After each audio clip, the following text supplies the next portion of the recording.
Bonjour et bienvenue dans ce flash d'information. Guerre en Ukraine, les États-Unis et l'Europe vont livrer 140 chars à l'Ukraine dans les prochaines semaines. Entraînement intense au centre militaire en Pologne depuis quelques semaines. Les soldats ukrainiens apprennent à manipuler les chars allemands Léopard 2 qui devraient bientôt compléter les effectifs de la Donbass.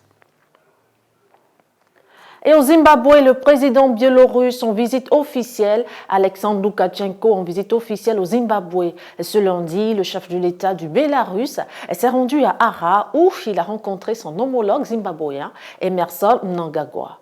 Les deux hommes ont discuté, entre autres, du renforcement de leur coopération bilatérale dans les domaines sécuritaires et politiques. Et en France, mobilisation exceptionnelle contre la réforme des retraites sur le front social.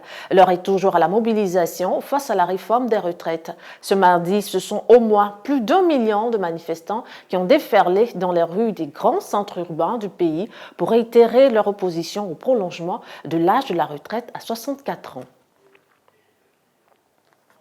En Grande-Bretagne, les travailleurs se mettent en grève pour exiger de meilleurs salaires. Le Front social bouillonne. Les travailleurs exigent une révalorisation de leurs conditions salariales. D'importantes manifestations sont d'ailleurs annoncées pour les prochaines semaines avec l'entrée en contestation de différents secteurs d'activité.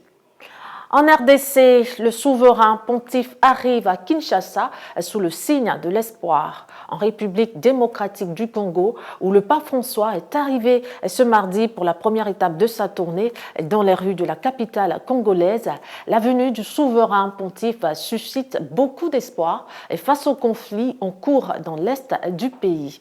Et c'est donc la fin de ce flash d'information. Merci à vous de l'avoir suivi. Rendez-vous pour le journal télévisé dans quelques heures.